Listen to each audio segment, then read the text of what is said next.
በስመ አብ ወወልድ ወመንፈስ ቅዱስ አሐዱ አምላክ አሜን። እንኳን በመጋቢት 5 ቀን ታስቦና ተከብሮ ለሚውሉ ለቅዱሳን በዓላት እንዲሁም ለአባታችን ለአቡነ ገብረ መንፈስ ቅዱስ በዚች ቀን ተአምራቱና ትሩፋቱ እንደ ሰማይ ከዋክብት የበዛ የእግዚአብሔር ማደሪያ የሆነ ቅዱስ አባት ተጋዳይ አቡነ ገብረ መንፈስ ቅዱስ የዕረፍቱ መታሰቢያ ቀን በሰላም አደረሳችሁ አደረሰን። ይህ ቅዱስ አባት በተወለደባት ቀን ድንቅ የሆነ ሥራን ሠራ። ተነስቶ ከእናቱ እቅፍ ወርዶ ከጨለማ ወደ ብርሃን ላወጣኸኝ ለአብ ለወልድ ለመንፈስ ቅዱስ ምስጋና ይሁን እያለ ለሥላሴ ሰግዷልና ምስጋናም አቅርቧልና። ሕፃኑም 3 ዓመት በሆነው ጊዜ የእግዚአብሔር መልእክተኛ ቅዱስ ገብርኤል ወርዶ ሕፃኑን ከእናቱ እቅፍ አንስቶ ብዙ ባህታውያን ወዳሉበት ገዳም ወስዶ በደጅ አኖረው። ወደ አበምኔቱም ወደ አባ ዘመደ ብርሃንም ገብቶ ስለ ሕፃኑ እግዚአብሔር ያዘዘውን ሁሉ ነገረው። በዚያን ጊዜም ነገሩ እውነት እንደሆነ ይረዳ ዘንድ አባ ዘመደ ብርሃን ተነስቶ ወደ ደጅ ወጣ። መልአኩም እንደነገረው ሕፃኑ ከበር ተቀምጦ ፈገግታን ተሞልቶ አገኘው። እጅግ ደስ ብሎት ለእግዚአብሔር ሰገደ። ሕፃኑንም አንስቶ ሳመው፣ ታቅፎም ወደ በዓቱ አስገባው።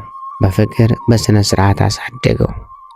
የዳዊትን መዝሙርና ቤተ ክርስቲያን የምትቀበላቸውን መጽሐፍት ሁሉ ብሉይና ሐዲስን አስተማረው። ከዚያም በኋላ ክህነት ይሰጠው ዘንድ ስሙ አብርሃም ወደሚባል ጳጳስ ወሰደው። ጳጳሱም ባየው ጊዜ ደስ አለው። የዲቁና ማዕረግንም ሾመው። እንደ ቀዳሜ ሰማዕት ቅዱስ እስጢፋኖስ ጸጋንና ሞገስን የተመላ ሆነ። ከጥቂት ቀናት በኋላም በጌታችን ትእዛዝ ቅስናን ተቀበለ። በጾም በጸሎት በስግደት በብዙ ትጋትም የተጋደለ በበረሃ ውስጥ ብቻውን ኖረ። በበረሃም ብዙ ዘመናትን ሲኖር ነፍሱን ነፍሴ ሆይ ወቂ፣ እንዲህ ጽኒ፣ በርቺ፣ ታገሺ ይላት ነበር። ቆዳው ከአጥንቱ እስኪጣበቅ ያለ መብልና ያለ መጠጥ በእንዲህ ያለ ክብር በገድል ተጠምዶ ኖረ። ከእጽዋት ፍሬዎች ከእንጨት ስሮች አልተመገበምና ለሥጋውም የሚጠቅም ምንም ምክንያት አልፈለገም። ለአቡነ ገብረ መንፈስ ቅዱስ እግዚአብሔር እንዲህ አለው፣ እንግዲህ በዓለም ካሉ ሰዎች ከካህናትም ከመነኩሳትም ወይም ከምዕመናን ሕዝባውያን እንዲያውቁ አደርጋለሁ አለው። እንዳንተ ካሉ በቀር አንተ ራስህ ብትፈቅድ እንጂ መላእክትም ይጎበኙሃል። የብርሃን ሰረገላም ይሆንልህ። መድረስ ወደምትሻበት ሁሉ ብረር። እኔን ማየትና በፈለክ ጊዜ ከአባቴና ከመንፈስ ቅዱስ ጋር በሦስትነት ታየኛለህ አለው። አሁንም ወደ ኢትዮጵያ ምድር ሄድ፣ በዚያም ከደይን የምታወጣቸው ነፍሳት አሉ አለው። ከዚህም በኋላ 60 አንበሶች 60 ነብሮች በፊት በኋላ አጅበውት ወደ ኢትዮጵያ ምድር ተጓዘ። የእግዚአብሔር መልእክተኛ ቅዱስ ገብርኤልም ከአንበሶችና ከነብሮች ጋር በነፋስ ሰረገላ አሳፍሮ ይመራው ነበር። ወደ ምድረ ከብድም አደረሰው። ከዚያም ወደ ልዩ ተራራ ወደ ደብረ ዝቋላ ወሰደው። አባታችንም በባህሩ ቆሞ ምስራቁን፣ ምዕራቡን፣ ሰሜኑን፣ ደቡቡን አራቱን ማዕዘን ተመለከተ። የኢትዮጵያ ሰዎች የሚሰሩትን ኃጢአታቸውን በዓይኖቹ ፊት የተገለጠ ሆኖ አየ። በራሱም ተዘግዝቆ ተወርውሮ ወደ ባህር ውስጥ ገባ። እሊህን የእጆችን ፍጥረታት የሆኑትን ካልማርካቸው ከዚህ ባህር እንዳልወጣ በእግሮችም እንዳልቆም በሕያው ስምህ እምላለሁ እያለ ማለ። እንዲሁም ሆነ። 40 ቀን 40 ሌሊት ኖረ። ስምህን የጠራውን መታሰቢያን ያደረገውን እምርልሃለሁ የሚል ቃል በመላእክት አማካኝነት ወደ አባታችን አቡነ ገብረ መንፈስ ቅዱስ መጣ። አባታችንም መልአኩን መላውን የኢትዮጵያ ሰው ካልማርህልኝ ከዚህ ባህር አልወጣም አለው። መልአኩም ካጠገቡ ሄደ። አባታችን አቡነ ገብረ መንፈስ ቅዱስም በዚያ ባህር ውስጥ 100 ዓመት ኖረ። ሥጋው ሁሉ አለቀ። ደሙም በባህር ውስጥ ፈሰሰ። አጥንቶችም እንደ በረዶ ነጭ ሆነው ታዩ። አጋንንትም ከአራቱ ማዕዘን በየቀኑ 700 ሺህ 300 ሺህ እየሆኑ በመምጣት በቀስታቸው ይነድፉታል። እስከ 100 ዓመትም አጥንቶቹን በሻፎ ድንጋይ ይፍቁታል። ይህን ሁሉ መከራ በትዕግስት ሲቀበል ኖረ። ከዚህም በኋላ ጌታችን መድኃኒታችን ኢየሱስ ክርስቶስ ወደ እርሱ መጥቶ ከባህሩ ዳር ቆመ። አባታችን ገብረ መንፈስ ቅዱስንም መላውን የኢትዮጵያን ሰው ምሬልሃለሁና ተነስተህ ውጣ አለው። ያን ጊዜም ወጣ። አጥንቶችም እንደ ወንፊት ቀዳዳ የተበሳሱ ሆነው ተገኙ። ጌታም ዳሰሰውና ጤነኛ አደረገው። ወደ ምድረ ከብድም ወሰደው። ከዚያ ወደ ላይ ወጥቶ ከፀሐይ ከሰማይ በታች እስከ 7 ዓመት ኖረ። ዳግመኛም ወደ ምድረ ከብድ ተልኮ እንደ አብንም የተተከለ ሆኖ 7 ዓመት ቆሞ ኖረ። ወደ ሰማይም ሲመለከት ቅንድቦቹን አልከደነም፣ ራሱንም ወደ መሬት ዝቅ አላደረገም ነበር። እጆቹም ወደ ሰማይ ተዘርግተዋል። እነሆ ሰይጣንም በቁራ ተመስሎ መጣ። ዓይኖቹንም ወደ ሰማይ ያንጋጠጡ ሁለቱን ዓይኖቹን አንቁሮ አሳወረው። እርሱ ግን ምንም ሳያጓድል እስከ 2 ሳምንት ድረስ እንደ ቀድሞው በመትጋት ሲጸልይ ኖረ። ከዚህም በኋላ ቅዱስ ሚካኤልና ቅዱስ ገብርኤል መጥተው በፊቱ ቆሙ።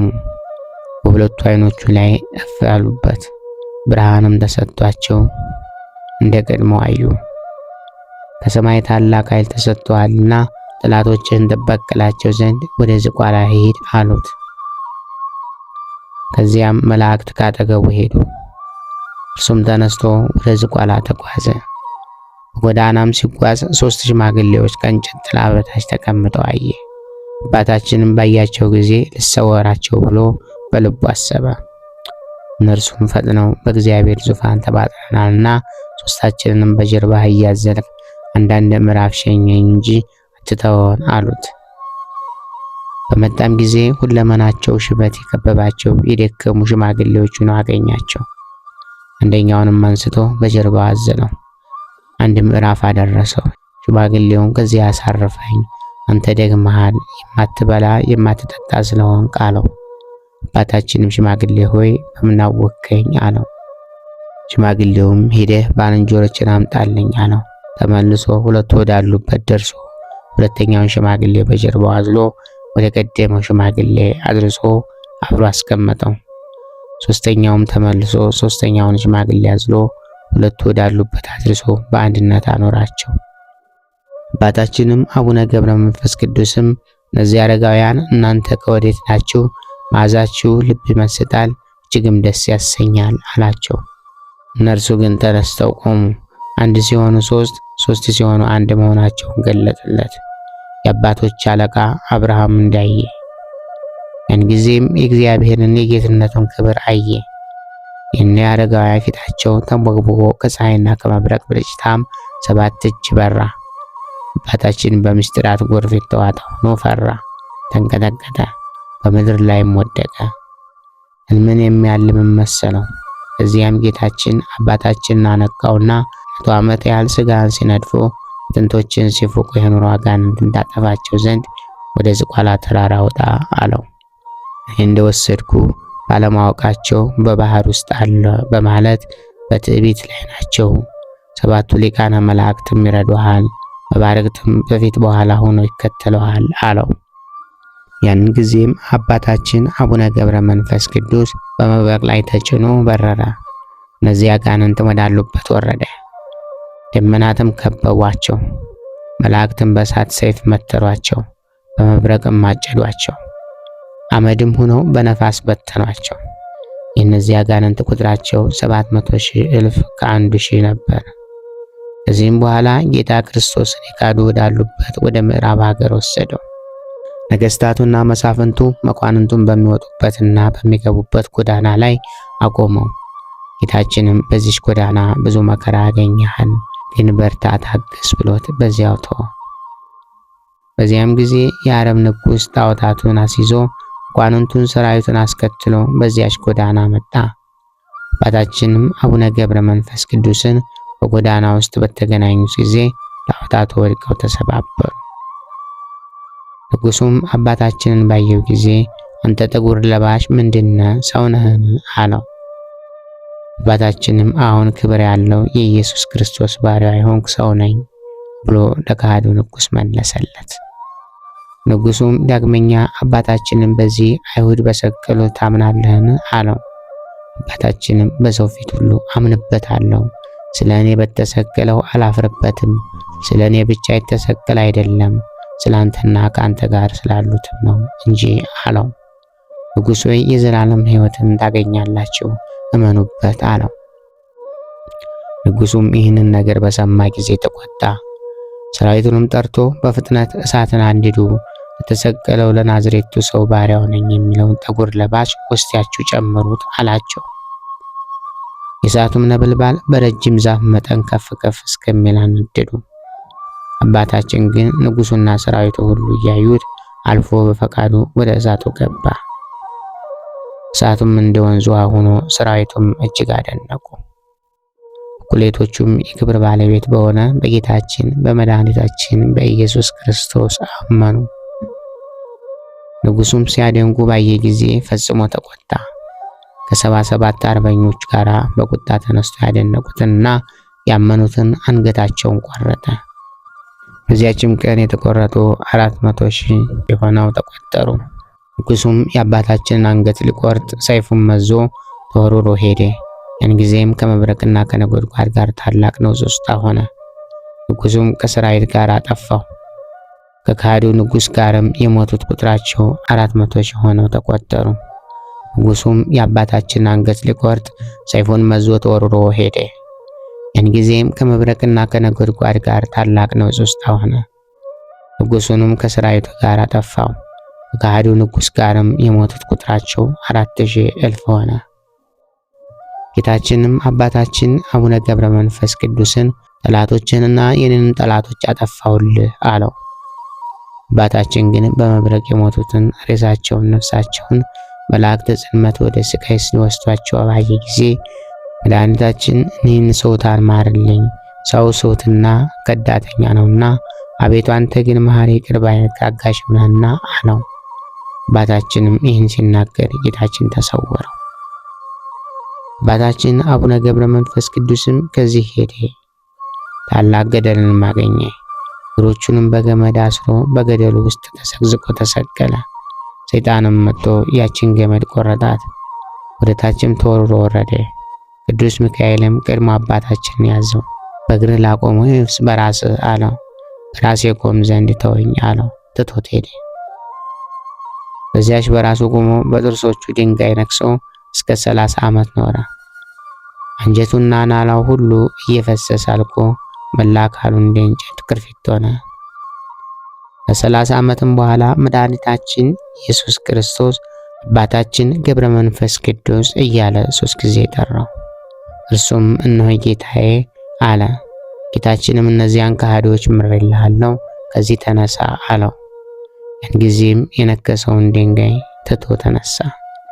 እርሱም ተነቅሎ በድንጋይ ተተክሎ ቀረ። ክንፎችም ተሰጠውት እየበረረ ከእግዚአብሔር ፊት ደረሰ።